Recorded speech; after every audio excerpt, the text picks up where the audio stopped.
La fiesta va a empezar y Ramil va a tocar. Dale, Chol.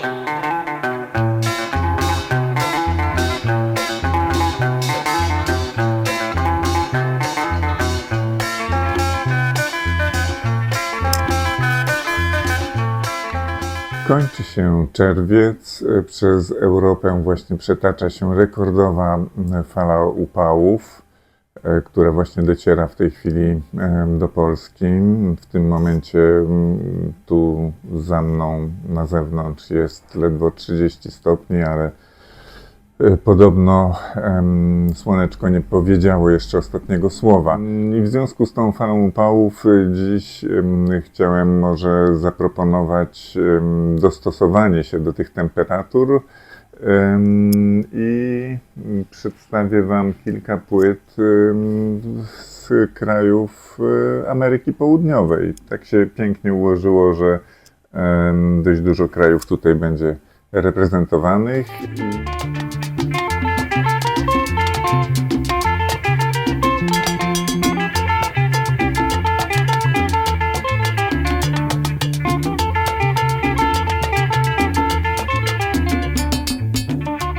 Pierwsza niezwykle ciekawa rzecz pochodzi z Peru, z Amazonii konkretnie, z Iquitos. Ranil y su conjunto tropical.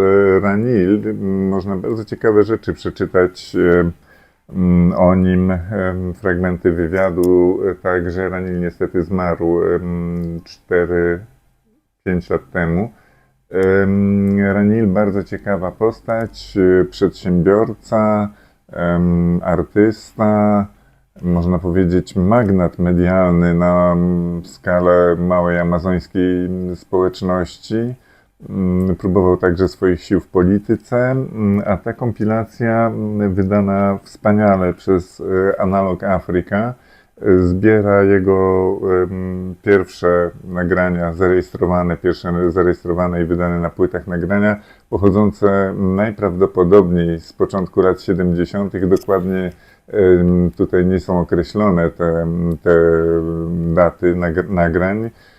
W każdym razie mniej więcej było to między 72 a 74 rokiem.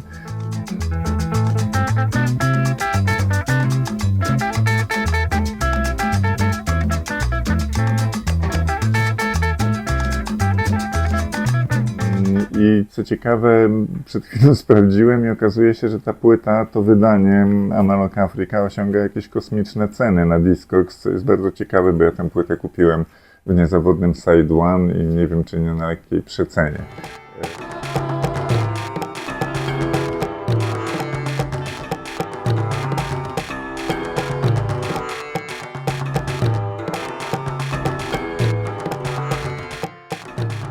Z początku lat 70. przenosimy się o 40 lat do przodu, do roku 2014, bo wtedy ten materiał został oryginalnie wydany tylko w formie cyfrowej, natomiast to jest płyta wydana w 2017 przez londyński sklep label Phonica. Niños Indigo. Niños Indigo to jest pseudonim Valerii Hernandez, która pochodzi z Chile i tworzy bardzo szczególną fuzję elektroniki, trochę onirycznej, z także dość osobliwymi wokalami. Valeria Hernandez poza tym albumem wydała jeszcze 2 płyty własnym sumptem, czy miejscowo w Chile, na kasetach.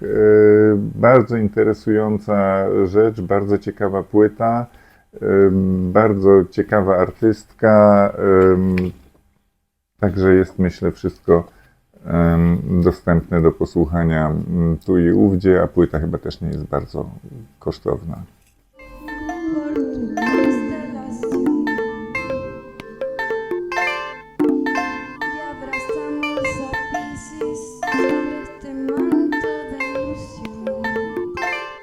Za oknem robi się powoli południe Europy, mimo że jesteśmy w północno-zachodniej Polsce, a w podróży po Ameryce Południowej dojeżdżamy do Brazylii.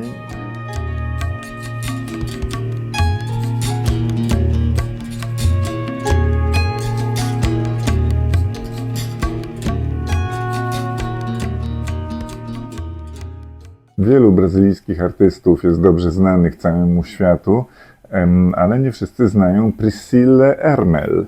Ta kompilacja Origens de Luz została wydana 5 lat temu przez Music from Memory, label znany z reedycji bardzo ciekawych i niekoniecznie oczywistych rzeczy. Są to nagrania Priscilli Ermel, brazylijskiej wiolonczelistki, nagrania dokonane pomiędzy rokiem bodajże 82 a 94. I cóż, Priscilla Ermel była artystką, która postanowiła odrzucić muzykę współczesną, muzykę europejską i powrócić w pewnym sensie do korzeni. Dużo czasu spędzała z mieszkańcami ludów Amazonii, ucząc się tradycyjnych technik, tradycyjnych instrumentów. Jednocześnie studiowała buddyzm oraz tai chi i te wszystkie wpływy sklejają się w jakąś absolutnie niesamowitą całość, gdzie ta wiolonczela i elektronika też w pewnym stopniu współgra i z głosem, i z instrumentami nie tylko charakterystycznymi dla Ameryki Południowej, Brazylii, Amazonii, ale także Dalekiego Wschodu, czyli Azji Południowo-Wschodniej, wysp Pacyfiku. Absolutnie fascynująca mieszanka. Eu vim de lugar da onde não vem alguém que é simplesmente a imagem que a gente tem. Jeszcze jeśli chodzi o wiolonczelistki z Ameryki Południowej, to w ostatnich latach bardzo jest głośno o wspaniałej Mabe Fratti, która z kolei pochodzi z Gwatemali, ale mieszkała przynajmniej ostatnio, wydaje mi się, w Meksyku.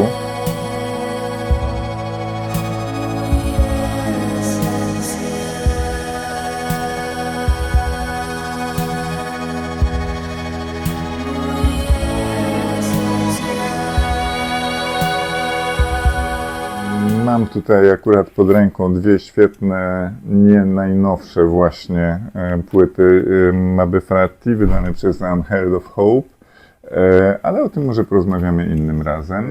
A my teraz lądujemy w Polsce, ale z przystankami w Kolumbii i Argentynie.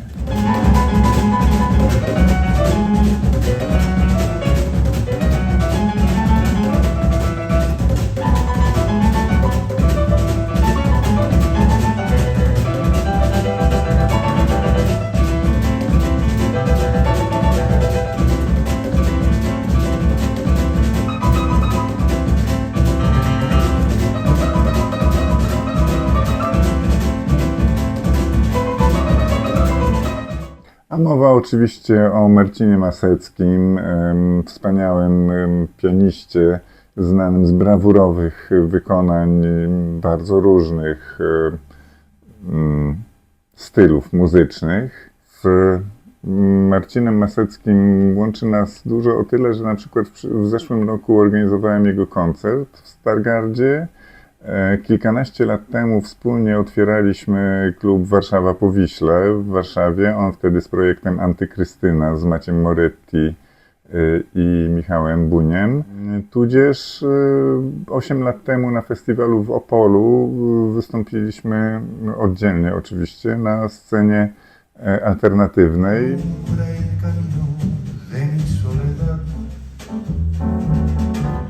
Una vez nada más se entrega el alma con la dulce y total renunciación. Boleros i Mas. W tej chwili Marcin Masecki promuje nową płytę Boleros i Masecki, nagraną z dużo większym składem. Boleros i Mas na żywo w trio brzmi po prostu fantastycznie i myślę, że tym piosenkom niewiele nie trzeba specjalnie dodawać jakiejś ogromnej orkiestry. Cudowne piosenki, pięknie zaśpiewane, z czułością, z wrażliwością, ze znawstwem tematu i wielką sympatią do niego. No i oczywiście wirtuozersko zagrane. Jeśli jakimś cudem nie znacie bolero z Maseckiego, no to oczywiście musicie poznać, bo jest to muzyka i bardzo przystępna, i na bardzo wysokim poziomie jednocześnie. Juntos hasta el parque iremos y nos sentaremos y allí nos diremos nuestros dulces cuentos, nuestros juramentos bajo el firmamento tibio de fulgor. Y al mirar corrernos una estrellita por el cielo azul, le pediremos que nos traiga suerte y que nos amemos siempre hasta la muerte, bajo la pupilas de 1 millón de estrellas. A jeżeli żadna z tych wariacji na temat różnych stylów, różnych krajów Ameryki Południowej jednak nie sprawdza Wam się przy upałach, to zawsze można wychłodzić się przy czymś bardziej europejskim. Akurat właśnie wyciągnąłem tutaj jedną z płyt, których słucham bardzo często, bo bardzo je lubię i bardzo przyjemnie, jak ona sobie w domu gra. Ulrich Schnauz, Strangely Isolated Place, myślę najlepsza jego płyta, utrzymana w ciepłych kolorach. Miejmy nadzieję, że nasza planeta aż tak się do takich kolorów za szybko nie rozgrzeje. Do zobaczenia.